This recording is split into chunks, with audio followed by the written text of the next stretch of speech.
anointed author, minister, and life coach, Pastor Paula White.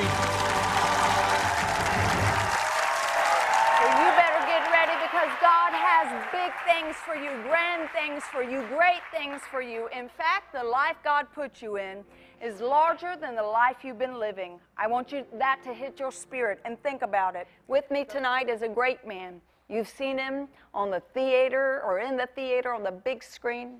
You've heard his name. It's synonymous with fame, 80 films.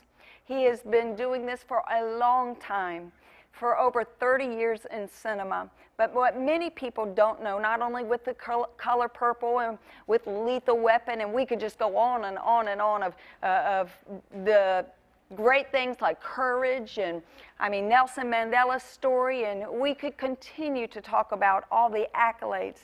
But what few people realize is you don't have an appreciation of someone's destiny often until you know their history, where he's come from, and who the man is.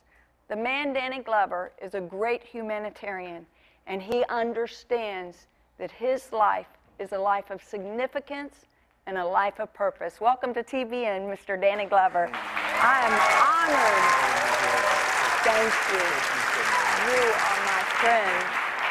And I wanted people to hear Danny Glover, not come on here and say, yeah, it's great that I had movies and I was great, but you're saying it's great that I get to make a difference in the earth. You know, what I like hearing from people, they said, Mr. Glover, we like your movies, but we like the other work that you do. Right. You know, we like your movies, but it's the other work. Thank you for saying that what you said at some point. Those are the things that add some of the kind of dynamic to your life. And then you can kind of, like I said, sometimes you don't always get the job you want. Sometimes you get always the film you want. Sometimes the film that you do that you think is going to be successful is not successful. But at the same time, people will do that. And you know, it's so funny because, you know, I sometimes I wake up in the morning, I tell people, because I don't drink coffee, you know, and I wake up in the morning and I just get up. We were talking about this. Yeah. We're talking about exercising. We're going to talk about exercising is the way in which I kind of get my energy up, you know, and trying to get going in the morning. And I heard the doctor's report. You've got a perfect one. That's right. But you know, perfect.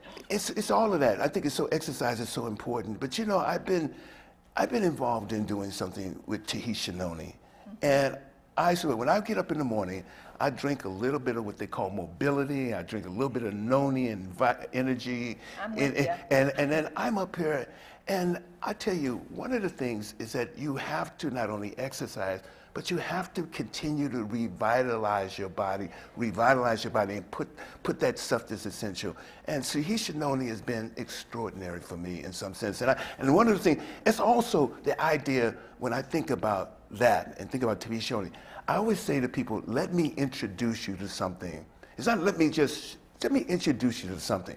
And I was talking about to someone recently about my sister who died of colon cancer, my brother. And I said, if I had the opportunity to been able to introduce them to something, I would have introduced something like this, Tahitian Noni, in which it changes the way in which you look at yourself, and also in a time of crisis always. And we're talking about the kind of financial crisis that we have around, that plagues us.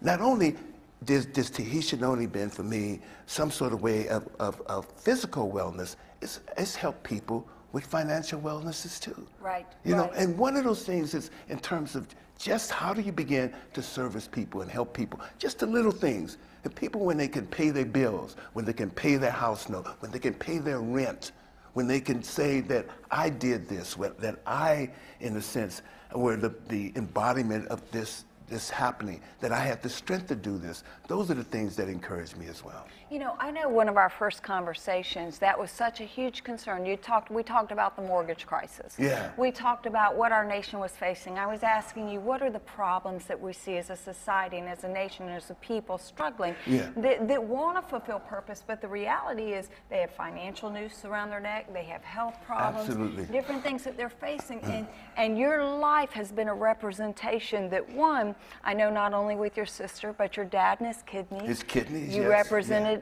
on the board for anemia and bringing awareness. This Absolutely. isn't something that you're pulling out. You value the gift of life. Absolutely. And you understand the importance. You value what it is, having come from struggle and hardship. Yeah. Your first 10 Absolutely. years spent in inner city areas and areas that were not the home you live in now, or the lifestyle you've that God has opened up to you.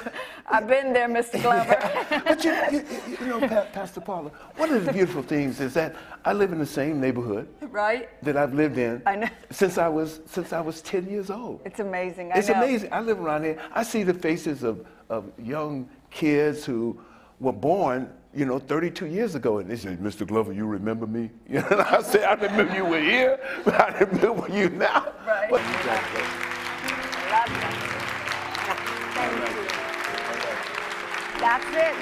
I am so honored, and what a privilege to present to you the other side, maybe the side you didn't know, to Mr. Danny Glover. And that's what life is about. The life God put you in is larger than the life you've been living.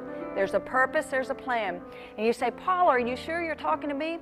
A messed up Mississippi girl whose daddy committed suicide, sexually and physically abused, but God. A great man who had dyslexia, epileptic seizures, who had adversity, who maybe life said you can't, but God said you can. If God can do it for Danny and Paula and many others that are to come to you to show you your life in this year of new beginnings has purpose.